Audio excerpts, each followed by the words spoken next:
Autrefois majestueux et nourricier, le fleuve Falémé, qui traverse le Sénégal et le Mali, est aujourd'hui en danger.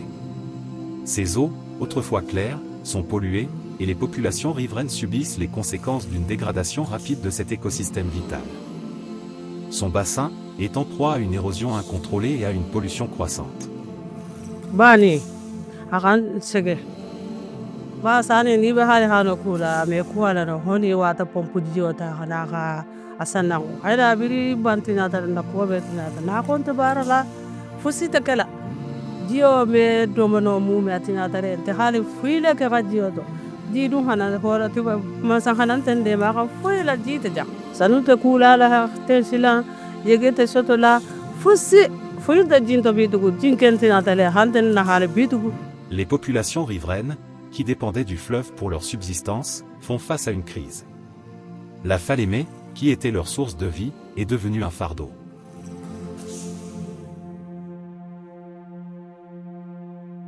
La Falémé là est vraiment détruite. Quand l'eau arrive, cette année-là même, l'eau a gâté beaucoup de choses ici à Kolia. L'eau est entrée. Il n'y a pas de place. Là où l'eau peut passer, les Chinois ont tout bloqué. L'eau monte dans les maisons. Les choses qu'on a cultivées, l'eau nous gâte. À cause des sables dans le Falémé, cette année-là, l'eau nous a détruits. L'exploitation artisanale de l'or, pratiquée sans réglementation stricte, a empoisonné le fleuve avec du mercure et d'autres produits toxiques. Ces activités, bien qu'économiquement vitales pour certains, menacent l'existence même de la Falémé.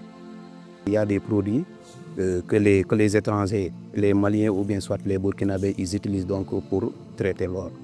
Et c'est des produits très dangereux. Et nous avons des enfants à la descente, vers 13h ou bien 19h, ils passent là-bas pour faire le besoin ou bien soit prendre le bain. Et ça peut amener des maladies. Ça peut amener des maladies.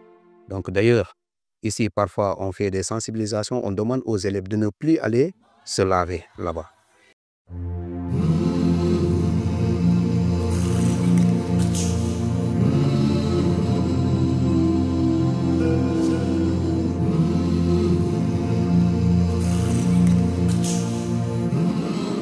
Ces exploitations-là ne dépendent pas aussi du côté Sénégal seulement.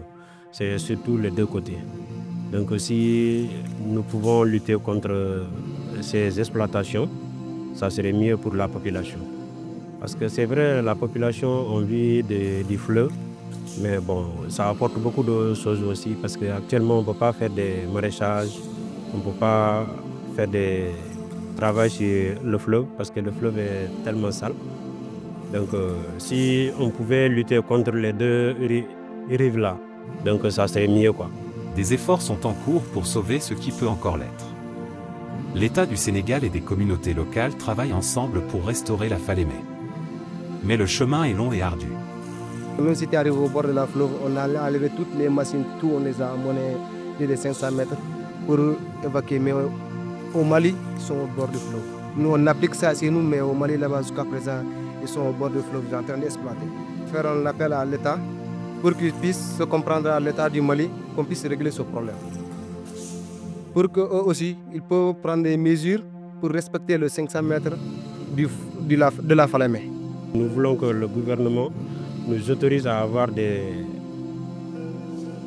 couloirs à travailler pour que nous pouvons avoir là où on pouvait nourrir notre famille.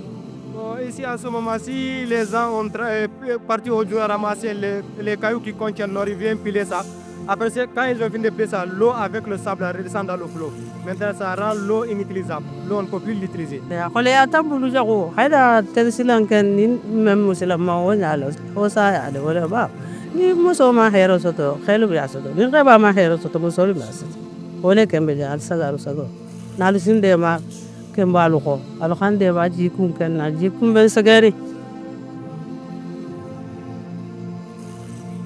Falémé, jadis une source d'espoir, est aujourd'hui un cri d'alerte. La sauvegarder est un devoir collectif, pour elle et pour ceux qui dépendent d'elle.